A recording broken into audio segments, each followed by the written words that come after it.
여러분 모두 반갑습니다. 위대한 복음 예수 그리스도를 함께할 김요준 전도사입니다. 먼저 이 위대한 복음에서는 예수 그리스도, 우리 예수님에 대해서 함께 이야기해 보고자 합니다. 사복음서에 등장하는 이 예수님의 생애를 우리가 함께 살펴볼 예정인데, 예수님의 생애 가운데 여러 가지 장면들 중에서 핵심적이고 또 우리에게 교훈이 되는 장면들을 선별해서 각과의 타이틀로 정해서 살펴보고자 합니다. 또한 이 위대한 복음에서는 하나님의 아들이신 예수님, 또 우리 가운데 계신 하나님, 이 두 가지의 큰 주제를 놓고 다루고자 합니다. 이를 통해서 구약에서 진행되어 온 하나님의 구속 계획과 또 그 역사하심이 어떻게 예수 그리스도를 통해서 실현되고 완성되는지를 우리가 함께 배워갈 예정입니다. 위대한 복음의 첫 번째 강의 제목은 오랜 약속을 이루실 분이 오시다입니다. 이 강의에서는 아브라함부터 예수님까지의 계보를 우리가 함께 살펴보게 될 예정입니다. 예수님께서는 오랜 약속을 이루실 바로 그분이라는 사실을 우리가 함께 배워보게 됩니다. 설교는 처음 시작 3분 만에 모든 것이 결정된다 라는 말을 종종 합니다. 3분 안에 회중들의 관심을 사로잡지 못한다면 아무리 좋은 설교라 해도 들리지 않는 설교로 전락해버리기 때문입니다. 우리가 읽는 책도 마찬가지입니다. 책의 첫 부분은 독자들로 하여금 관심을 불러일으키게 하는 가장 중요하고 결정적인 부분입니다. 그런 관점에서 보면 신약 성경 첫 책인 이 마태복음 첫 장에 사람들의 관심을 끌만한 이야기가 나오지 않고 오늘날 사람들에게는 무료하고 별 의미가 없어 보이는 계보부터 등장하는 것이 약간은 의아해할 수 있습니다. 오늘 이 시간을 통해서 계보가 지니는 그 중요한 의미와 우리가 이 계보를 통해서 무엇을 얻고 지켜야 하는지를 함께 살펴보도록 하겠습니다. 그럼 먼저 오늘의 본문 말씀 마태복음 1장 1절에서 17절 말씀을 함께 한번 봉독해 보겠습니다. 아브라함과 다윗의 자손 예수 그리스도의 계보라. 아브라함이 이삭을 낳고 이삭은 야곱을 낳고 야곱은 유다와 그의 형제들을 낳고 유다는 다말에게서 베레스와 세라를 낳고 베레스는 헤스론을 낳고 헤스론은 람을 낳고 람은 아미나답을 낳고 아미나답은 나손을 낳고 나손은 살몬을 낳고 살몬은 라합에게서 보아스를 낳고 보아스는 룻에게서 오벳을 낳고 오벳은 이새를 낳고 이새는 다윗 왕을 낳으니라. 다윗은 우리아의 아내에게서 솔로몬을 낳고 솔로몬은 르호보암을 낳고 르호보암은 아비야를 낳고 아비야는 아사를 낳고 아사는 여호사밧을 낳고 여호사밧은 요람을 낳고 요람은 우시아를 낳고 우시아는 요담을 낳고 요담은 아하스를 낳고 아하스는 히스기야를 낳고 히스기야는 므낫세를 낳고 므낫세는 아몬을 낳고 아몬은 요시야를 낳고 바벨론으로 사로잡혀 갈 때에 요시야는 여고냐와 그의 형제들을 낳으니라. 바벨론으로 사로잡혀 간 후에 여고냐는 스알디엘을 낳고 스알디엘은 스룹바벨을 낳고 스룹바벨은 아비웃을 낳고 아비웃은 엘리야김을 낳고 엘리야김은 아소르를 낳고 아소르는 사독을 낳고 사독은 아킴을 낳고 아킴은 엘리웃을 낳고 엘리웃은 엘르아살을 낳고 엘르아살은 mat단을 낳고 mat단은 야곱을 낳고 야곱은 마리아의 남편 요셉을 낳았으니 마리아에게서 그리스도라 칭하는 예수가 나시니라. 그런즉 모든 대수가 아브라함부터 다윗까지 14대요. 다윗부터 바벨론으로 사로잡혀 갈 때까지 14대요. 바벨론으로 사로잡혀 간 후부터 그리스도까지 14대더라. 아멘.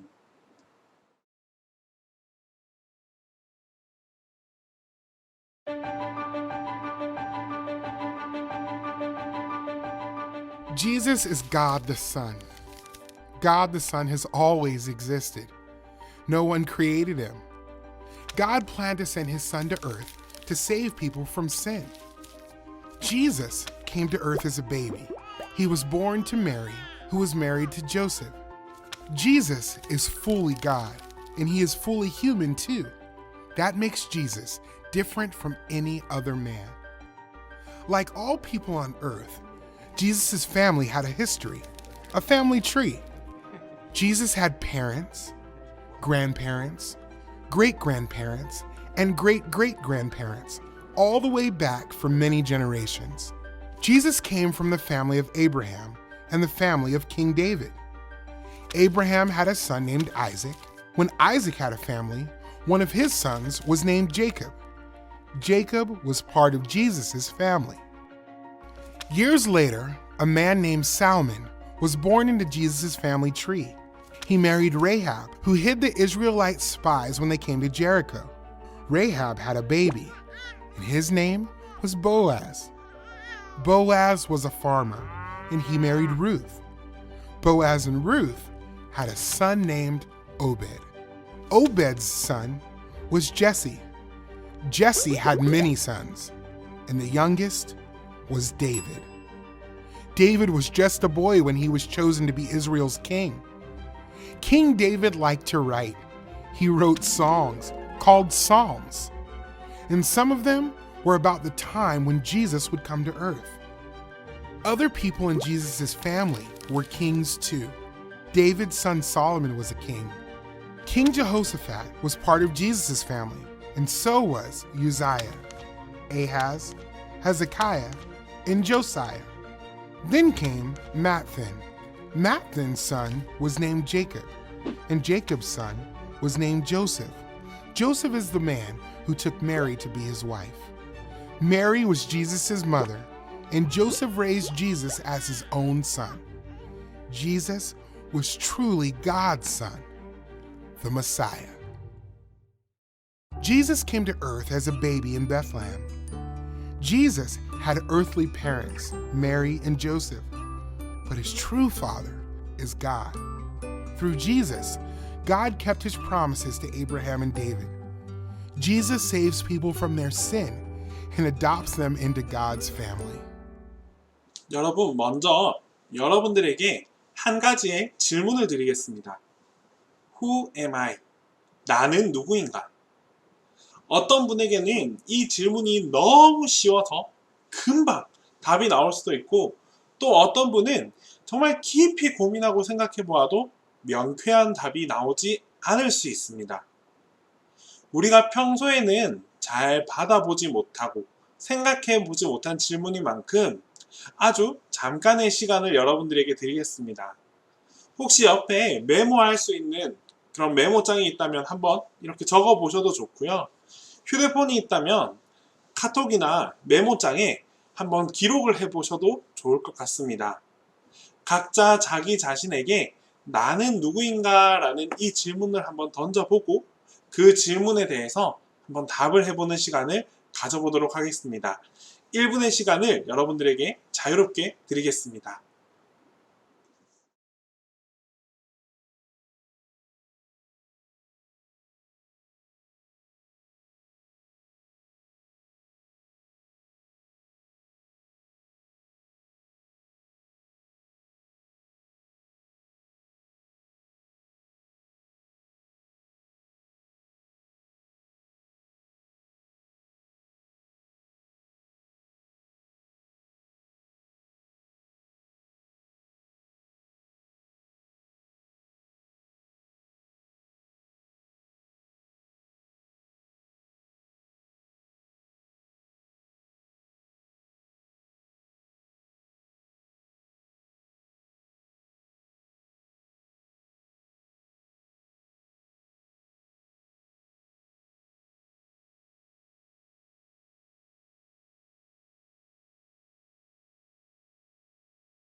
네, 여러분 어떻게 나에 대해서 조금 이해하고 돌아볼 수 있는 시간이 되셨습니까? 요즘에는 자기 PR 시대라고 해서 어떻게 하면 자기 자신을 타인에게 잘 소개할 수 있을까? 어떻게 하면 잘 알릴 수 있을까에 대해서 엄청난 노력과 시도가 요구되고 있습니다. 대학에 진학하거나 어떤 기업에 입사하기 위해서 서류를 제출할 때 반드시 자기소개서나 포트폴리오 같은 것들을 제출해야만 합니다. 과거에는 이렇지 않았죠. 과거에는 그냥 기본 서류라 하면 이사주 3가지, 이력서, 사진, 주민등록 등본, 이 3가지만 있으면 다 처리되었다고 합니다. 간단 명료하게 기록된 이 이력서와 그에 적혀있는 좋은 경력만 있으면 합격할 수 있었단 말이죠. 하지만 요즘에는 이런 이사주가 아니라 자기소개서를 더욱더 중요하게 생각한답니다. 자신의 성장 과정과 장단점, 특이점 등을 이렇게 잘 서술해서 자신을 표현할 수 있어야만 합니다. 심지어는 요즘 휴대폰이나 들고 다니는 것들의 개인 SNS, 이 SNS까지 평가 항목으로 반영하는 것도 점점 늘어나고 있답니다. 개인 SNS에는 평소에 그 개인의 모습이 가장 솔직하고 가장 진실되게 기록되어 있기 때문이라 합니다.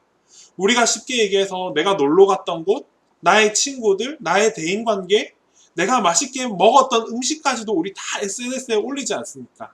그런 사소한 것들도 이제는 심사 기준에 다 반영이 된다라고 합니다.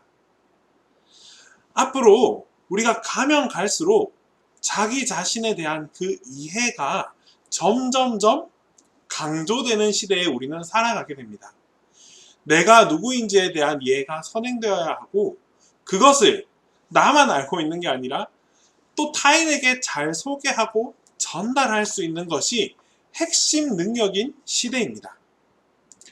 다만 우리 신앙인들에게, 우리 크리스천들에게 바라는 점은 나를 바라보는 그 관점이 세상적인 관점이 아니라 누구? 하나님의 관점에서 나를 바라볼 수 있으면 얼마나 좋을까요? 그 어떤 이해에 앞서서 나는 하나님의 자녀입니다 라는 정의가 가장 먼저 고백될 수 있어야 합니다. 하나님을 믿고 하나님을 따르고 하나님의 사명을 감당하며 살아가는 우리는 다름 아닌 하나님의 자녀입니다.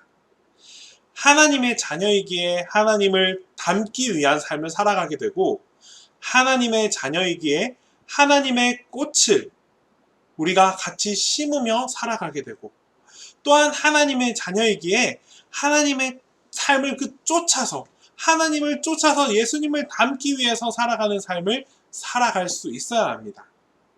우리의 정체성은 바로 하나님의 자녀다. 하나님의 자녀다라는 것에서부터 시작한다는 사실을 꼭 기억할 수 있기를 바랍니다. 오늘 마태복음이 소개하는 이 예수님의 계보는 오랜 세월을 걸쳐서 성취되어 온 하나님의 약속을 복음과 간단하게 이어주는 연결고리 역할을 하게 됩니다. 여러분, 구약 성경 전체를 아무리 잘 요약한다고 해도 정말 엄청난 몇 장의 분량이 필요할 텐데 마태복음에 나오는 이 계보는 아브라함부터 예수님에게 이르는 이 모든 계보를 14대씩 딱딱딱 끊어서 세 그룹으로 묶어서 구약 전체에 이르는 하나님의 약속을 아주 한눈에 잘 요약해서 보여주고 있습니다. 그런 점에서 구약 성경의 역사를 축약할 수 있는 도구로 바로 이 계보를 사용했다는 점은 아주 탁월한 선택이라 할 수 있습니다. 마태는 신약과 구약이 이렇게 동떨어지거나 단절된 것이 아니라 하나로 서로 연결되어 있다는 점을 강조하면서 구약에서부터 이어져 온 그 믿음의 계보와 약속의 성취를 전달해 주고자 했습니다. 마태에게 있어 이 구약과 신약의 연결은 아주 중요하고 의미 있는 작업이었습니다. 왜냐? 마태복음은 바로 나사렛 예수를 믿는 유대인 공동체를 위해서 쓰였기 때문입니다. 당시 이 유대인 공동체는 로마의 교회 탄압으로 인해서 불안하고 격동의 시기 가운데 놓여 있었습니다. 때문에 예수님을 따르던 이 유대인들에게 자신의 확실한 그 정체성 규명이 그 무엇보다도 필요하고 강조되었던 시기였습니다. 마태는 이 복음서를 쓰면서 예수님을 따르는 유대인들이 예수님 안에 속한 자기 자신을 발견할 수 있도록 도와주고자 했습니다.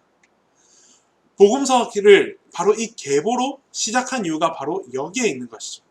신약 성경을 시작하는 첫 장에서 계보를 만난다는 것은 바로 예수님은 누구이며 그에 속한 나는 누구인가라는 정체성 문제로부터 답을 얻고 그 다음으로 나아가야 한다는 사실을 깨닫게 해줍니다. 또한 이 계보를 통해서 아브라함까지 우리는 쭉 거슬러 올라가면서 예수님의 계보를 추적해 볼 것입니다. 예수님의 정체성은 바로 하나님의 약속 성취에 그 뿌리를 두고 있습니다. 하나님은 아브라함을 통해서 모든 민족에게 복을 주실 것을 약속해 주셨습니다. 또한 언젠가는 이스라엘 백성이 아주 오랜 포로 생활을 마치고 약속의 땅으로 돌아오게 하겠다라고 약속해 주셨습니다. 하나님의 가족으로 접붙임 받은 그리스도인으로서 예수님의 계보는 우리의 계보이기도 합니다. 우리는 믿음의 조상인 아브라함에게서 그의 유산을 쭉쭉쭉쭉 이어받아 왔기 때문입니다. 이 역사적 계보를 통해서 우리는 그리스도 안에서 진정한 자기 정체성을 발견할 수 있게 됩니다. 그럼 지금부터 각각의 계보의 그 그룹별로 핵심 내용을 살펴보면서 계보의 중점 내용을 우리 구체적으로 한번 살펴보도록 하겠습니다. 예수님의 계보는 우선 14대씩 총 3그룹으로 나뉘어집니다. 그중 첫 번째 그룹은 바로 아브라함으로부터 시작됩니다. 아브라함은 그의 자손을 통해서 천하 만민이 복을 받게 되리라 라는 약속을 받은 사람입니다. 다윗 왕으로부터 시작되는 두 번째 그룹은 영원한 왕위에 관한 약속을 보여줍니다. 마지막 세 번째 그룹, 이 세 번째 그룹은 특이하게도 인물이 아니라 어떤 특정 사건에 초점을 맞추고 있습니다. 바벨론의 포로로 잡혀있던 그 유대인들이 귀환하리라라는 하나님의 약속을 언급하고 있습니다. 마태는 이 계보를 통해서, 즉 그분의 믿음의 조상들을 통해서 예수님의 정체성에 관한 중요한 사실을 드러냅니다. 바로 예수님이야말로 하나님이 믿음의 조상들에게 주셨던 그 특별한 약속을 이루어주는 성취, 다시 말해서 예수님 그 자체가 바로 하나님께서 이전에 이루었던 수많은 약속을 성취시키는 유일한 존재다라는 사실을 말해주는 것입니다.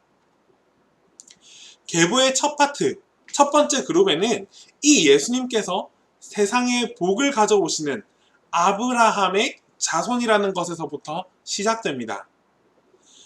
아마 정체성에 관해서 그 문제를 푸는 가장 좋은 방법은 역시나 맨 처음으로 우리가 거슬러 올라가 보는 것입니다.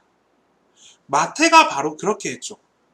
마태복음의 헬라어 원문 첫 구절을 살펴보면, 직역해보면 예수님의 기원에 관한 책이라고 적혀 있습니다. 이것은 창세기 2장 4절을 모방한 표현이다라고 할 수 있습니다. 즉 기원을 기록한 책임을 분명하게 밝히고 시작하는 것이죠. 또한 우리가 잘 알고 있는 그 요한복음의 시작 구절 태초에라는 이 말과도 상응한다 할 수 있습니다. 우리는 이 마태복음의 계보를 통해서 하나님께서 하신 그 약속의 기원을 발견할 수 있습니다. 바로 누구냐? 아브라함과의 약속입니다. 그리고 하나님께서 이 아브라함에게 하신 그 첫 번째 약속의 성취가 바로 오늘의 주인공 예수님이십니다. 아브라함은 그저 그런 믿음의 영웅, 믿음의 조상이 아닙니다. 예수님이 바로 아브라함의 직계 자손으로 태어나실 것을 미리 알고 미리 전달해 주었기 때문입니다. 이것이 바로 예수님의 정체성입니다. 아주 오랜 기간, 수천 년 동안 내려온 조상들의 그 피와 살과 소망이 담긴 정체성. 마태는 예수님께서 믿음의 선조를 가지심과 같이 또한 믿음의 후손도 가지실 것을 보여주고 싶었습니다. 믿음의 후손이란 왕이신 예수님이 다스리는 왕국의 시민들을 가리킵니다. 예수님을 따랐던 초대교회 유대인들은 물론이고 바로 지금 이 순간 오늘날 우리도 이와 같은 정체성을 가지고 있다라는 사실을 말해주고 있는 것이죠. 여러분, 계보 안에서 또 주목해 보아야 할 것, 눈여겨 보아야 할 부분이 있습니다. 바로 예수님의 계보에는 5명의 여인이 등장합니다.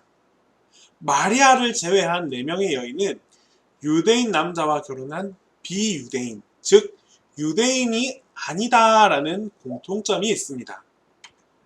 다말은 가나안 사람이었고 라합은 가나안 여리고성의 주민이었습니다. 또한 룻은 모압 사람이었고 우리아의 아내 바세바는 헷 사람이었습니다. 이 여인들은 예수님을 통해서 온 열방이 복을 받게 되리라 라는 약속을 증명해 줍니다.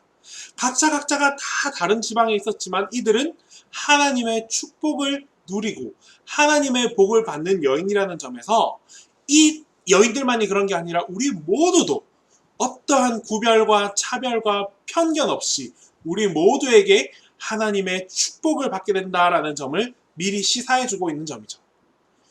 또한 이 계보는 장차 예수님에게 여성의 존재가 아주 특별한 의미를 갖게 되는 것처럼 과거에도 여성이 아주 중요한 역할을 했다는 사실을 보여주고 있습니다.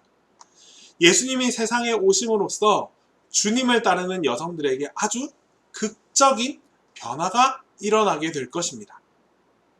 두 번째 14대는 하나님과 특별한 교제를 나누었던 바로 다윗 왕으로부터 시작됩니다. 예수님은 바로 영원히 다스리시는 다윗의 자손이었습니다. 성경 인물 가운데서 다윗만큼 아주 높은 자리에 있다가 한순간에 나락으로 떨어진 사람도 없었습니다. 다윗은 다른 모든 왕들을 평가하는 그 기준 그 자체였습니다. 특별히 구약 성경에서 유다의 후대 많은 왕들에게 본보기로 다윗을 소개할 때 항상 그는 조상 다윗이다라는 칭호로 언급되었습니다. 이처럼 다윗의 왕위가 영원할 것이라는 하나님의 약속은 우리 성경에서 아주 자주 인용되는 약속입니다. 열왕기상 2장 4절 말씀을 통해서 하나님께서 어떻게 약속하셨는지 살펴볼 수 있습니다. 여호와께서 내 일에 대하여 말씀하시기를 만일 내 자손들이 그들의 길을 삼가 마음을 다하고 성품을 다하여 진실이 내 앞에서 행하면 이스라엘 왕에 오를 사람이 내게서 끊어지지 아니하리라 하신 말씀을 확실히 이루게 하시리라. 하나님께서는 이 약속의 성취를 특별히 신경 쓰셨던 것 같습니다. 그러나 안타깝게도 다윗을 포함해서 마태복음 계보에 오른 그 어떠한 후손도 신실하게 행하라는 이 신실하게 나의 말씀을 지켜라라는 하나님의 요구를 온전히 지켜내지 못했습니다. 우리아의 아내를 범했던 다윗이 있었고요. 이방인 아내들을 위해서 산당을 지었던 솔로몬도 그러했습니다. 또한 르호보암은 여호와의 율법을 저버리기도 했고요. 아비야는 자기 아버지의 죄를 그대로 따라가 버렸습니다. 또한 여고냐도 주님의 목전에서 악을 행하고 말았습니다. 이처럼 족보에 나오는 이 계보에 나오는 모든 왕들이 정말 하나님의 말씀을 온전히 지키고 신실하게 그 말씀을 지켜냈느냐라는 판단을 했을 때 그에 합당한 왕들을 쉽게 찾을 수가 없습니다. 때문에 다윗을 비롯해서 이 모든 왕이 영원한 왕위에 관한 약속의 전제 조건을 모두 다 어겼습니다. 그중 일부는 터무니없는 잘못을 저질렀음에도 이 계보의 이름을 올렸습니다. 이것은 오직 예수님만이 다윗의 영원한 보좌에 앉으실 완벽한 왕이다라는 사실을 확인시켜 주는 것입니다. 하나님께서는 수많은 왕이 약속을 저버렸음에도 불구하고 다윗의 영원한 왕위에 관한 그 약속을 신실하게 지키셨습니다.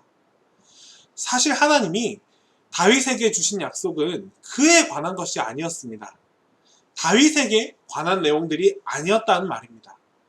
마태는 이것이 다윗의 직계 자손으로 오신 예수님께서 주의 길로 행하시며 하나님의 약속을 온전히 성취하시리라는 약속이라는 사실을 보여주고자 했습니다. 다윗의 영원한 왕위의 주인은 그 누구도 아닌 바로 예수님이라는 사실을 강조하고 싶었던 것이죠. 누가복음에서 가브리엘 천사가 마리아에게 이 약속을 노래로 들려주었습니다. 그가 큰 자가 되고 지극히 높으신 이의 아들이라 일컬어질 것이요 주 하나님께서 그 조상 다윗의 왕위를 그에게 주시리니. 당시 사람들은 다윗의 자손이 곧 메시아를 가리킨다는 것을 아주 잘 알고 있었습니다. 그들은 흔히 예수님을 다윗의 자손으로 불렀습니다. 이 땅에 오실 예수님은 아브라함의 약속에 따라서 온 열방에 복을 주실 것입니다. 또한 다윗의 왕위에 앉으시면서 영원한 나라를 세워가실 것입니다. 모든 약속과 모든 꿈과 모든 소망을 다 이루실 분이 예수님입니다. 메시아에 대한 약속은 조상들의 삶을 통해서 계속 이어져 왔고 장차 믿음으로 후손이 될 모든 이들의 정체성의 근원이 된다는 사실을 꼭 기억하시기 바랍니다. 마지막으로 계보에 나타난 예수님은 죄와 사망의 포로 생활을 끝내시는 메시아이십니다. 세 번째 그룹이 시작되는 1장 12절 말씀을 함께 읽어보겠습니다. 시작. 바벨론으로 사로잡혀간 후에 여고냐는 스알디엘을 낳고 스알디엘은 스룹바벨을 낳고. 여기서 핵심 포인트는 바벨론으로 사로잡혀간 후에. 마태는 이 마지막 세 번째 그룹을 아브라함이나 다윗과 같은 인물이 아니라 바벨론 포로라는 이 특별한 사건으로 소개하면서 시작하고 있습니다. 이런 시도는 주의를 끌며 그 이유를 아주 궁금하게 합니다. 성경에서 예상하지 못한 본문을 만날 때가 있습니다. 성경에서 만나는 이런 예외적 사건은 특히 중요한 부분으로서 아주 집중해서 읽을 필요가 있는데 바로 오늘 이 본문이 거기에 해당하는 본문이라 할 수 있습니다. 유다 백성들은 총 3번에 걸쳐서 바벨론으로 추방당했습니다. BC 586년 시드기야 왕이 예레미야의 경고를 무시한 결과로 예루살렘이 바벨론 제국의 느부갓네살 왕에게 점령당했습니다. 고대 세계에는 포로로 사로잡아 가는 것이 피정복민을 없애는 가장 효과적인 방법이었습니다. 일반적으로 한 민족이 자기 나라에서 타지로 쫓겨나고 이방 민족과 결혼해서 살다 보면 자연스럽게 사라지기 마련이었지만 이 유대인들은 아주 특별한 나머지 그들과 섞이지 않기로 결단함으로써 하나의 민족으로 끝까지 살아남을 수 있었습니다. BC 539년에는 바벨론이 고레스가 이끄는 메데, 바사에 의해서 무너졌습니다. 고레스는 유대인들에게 바벨론에서 고국으로 다시 돌아갈 것을 명령했습니다. 더 놀라운 것은 고레스가 바로 누구에게? 하나님께 감동되어서 바벨론이 파괴한 이 예루살렘 성전을 다시 재건하는 일까지 도와주게 되었습니다. 재앙이 아주 기적적인 섭리가 되어버린 것입니다. 하나님의 백성은 다 뿔뿔이 흩어지고 결국 패한 것처럼 보였으나 하나님께서 그들을 다시금 고국으로 인도해 주셨습니다. 그들은 하나님을 믿지 않고 그분의 약속을 신뢰하지 않았기 때문에 약속의 땅을 떠나 살아야만 했지만 이제는 다시금 돌아갈 수 있게 된 것입니다. 비슷한 상황이 벌어진다면 우리도 그들처럼 될 것입니다.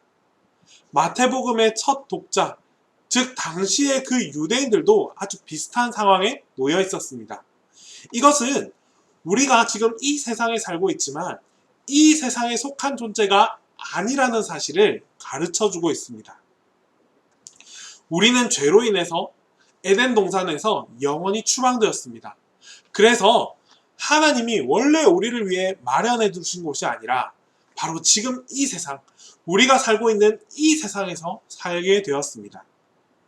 우리는 그리스도의 재림과 하나님 나라가 다시금 완전히 임할 것을 기대하며 살아갑니다. 우리는 하나님이 우리를 본향으로 다시 인도해 주실 것을 믿으면서 주님을 따라 살아가고 있습니다. 예수님께서는 고집스러운 불신과 죄로 인해서 추방된 우리를 다시금 구원해 주시고 또한 본향으로 인도해 주실 분이라는 사실을 우리는 이를 통해서 알 수 있게 되는 것이죠. 아브라함과 다윗에게 주셨던 그 약속들을 그 자손이신 예수님께서 완전하고도 완벽하게 성취해 주실 것입니다. 하나님께서 태초부터 뜻하셨던 말 그대로 이루어 주실 것이죠. 열방에 복을 주시겠다는 이 아브라함의 약속이 예수님에게서 마침내 성취될 것입니다. 또한 다윗에게 약속하신 영원한 보좌로 사람들이 모일 때 하나님의 나라가 임하게 될 것입니다. 보좌에 앉으신 이는 바로 다윗의 자손, 우리 예수님이라는 사실을 꼭 기억하시기 바랍니다. 랍비들은 그들 이야기가 곧 내 이야기임을 깨닫기 전에는 누군가와 결코 동행할 수 없다라고 말합니다. 이 말은 상대에 대한 완전한 이해가 있어야지만 그들과 함께 갈 수 있다라는 말을 의미합니다. 마태복음도 어쩌면 이와 마찬가지라 할 수 있습니다. 당시 유대인들의 삶의 그 정황을 우리가 정확히 이해해야 하지만 마태복음 이 말씀에 담겨 있는 그 진리가 생생하게 살아나게 됩니다. 나사렛 예수를 따르는 사람들은 필연적으로 분리, 배제 이런 것들을 우리가 경험할 수밖에 없습니다. 세상으로부터 분리되거나 배제당하거나 심지어는 포로로 사로잡힐 수도 있습니다. 전 세계 믿음의 형제들, 자매들이 어쩌면 지금 이 순간에도 이미 겪고 있는 일이라 할 수 있습니다. 약 2000년 전 마태복음의 첫 독자들에게 주어진 이 약속은 두려움에 떨던 1세기 초대교회 그 신자들에게 그랬던 것처럼 오늘날 우리에게도 똑같이 유효합니다. 특히나 오늘날 교회를 향한 그 상반된 시선들을 바라보면 우리는 더욱더 실감할 수 있습니다. 신앙을 지키고 신앙인의 모습으로 살아가고자 노력하면 노력할수록 멸시와 조롱, 비난 아닌 비난을 경험하면서 살아가고 있습니다. 그러나 이들은 수많은 사회적 압박과 박해에도 불구하고 결국에는 세상을 변화시켜서 나아갔습니다. 그들은 로마 제국이라는 아주 거대한 우상 세력에 담대하게 맞서 싸웠습니다. 그들이 승리할 수 있었던 이유는 딱 한 가지입니다. 모든 언약이 예수 그리스도 안에서 반드시 성취되리라는 이 약속을 믿고 신뢰했기 때문입니다.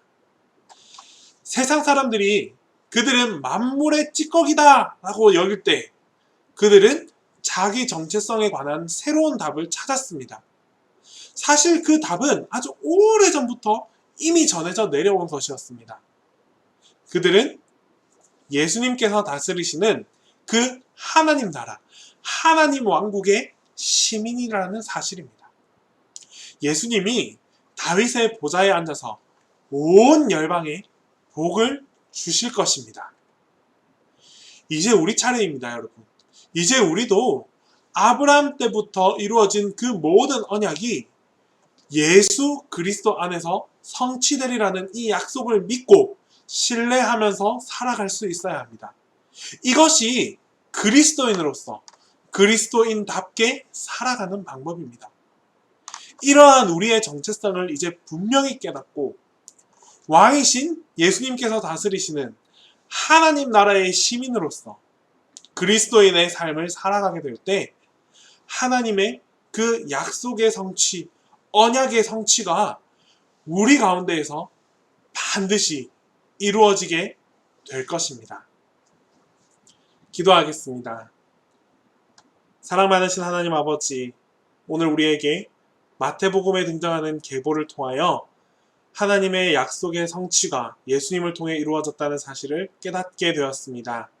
하나님, 이 약속의 성취가 그곳에서 단절되는 것이 아니라 오늘 이 시간 우리에게도 여전히 연결되어 유효하다는 사실을 알게 되었습니다. 하나님 나라 안에서 우리가 한 시민으로서 하나님의 약속의 그 성취를 같이 경험하고 같이 느끼고 같이 나누어 받을 수 있는 우리 모두가 되게 하여 주시옵소서.